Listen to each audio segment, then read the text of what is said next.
Hey guys, this is Keita Bussey with 180 Firearms Training. I did a video yesterday actually on what happens when you dry fire a double action gun in double action only. Well, your first target on the stage is probably going to look something like this, where you have a shot where you want it and a shot sent low. So somebody saw the video and asked what's going on if that's happening on more than one target and if it's a striker fired gun. So it could be a lot of things, but typically what's going on is you're thinking, go fast, go fast, go fast, and you're gripping that gun with your whole arms instead of just isolating that trigger finger and just gripping with your hands and forearms. So a drill that you can do is set up the bill drill, which is 7 yards, 6 shots in 2 seconds or less. That's going to give you that feeling of go fast, and you're going to feel that you're tensing up. So to get rid of that feeling, you can back up to maybe 15 yards or so and just shoot to your sights for those 6 shots. Then go back to your bill drill at 7 yards and try to carry that feeling with you.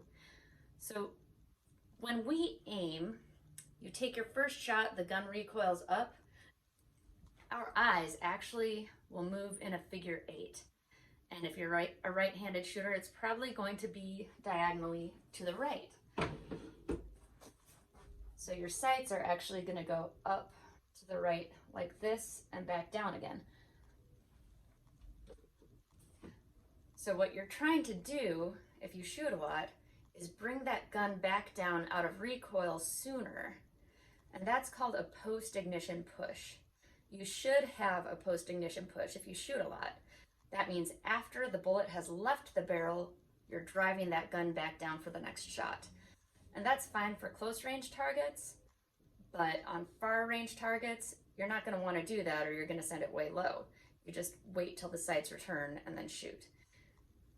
So for close range targets, it's easy to push it down too far in your post-ignition push because you have all this extra shoulder tension, or maybe you're gripping the gun with your hand and pulling that trigger with your whole hand instead of just isolating that trigger finger. Now, a pre-ignition push is what we don't want to see. This is when you fight the recoil before the bullet leaves the barrel. That's not a good thing because then we're pushing the shot low. So this is also called a flinch, and you can test for this by having a buddy load up your magazine with a dummy round and you don't know where it is or when it's going to happen.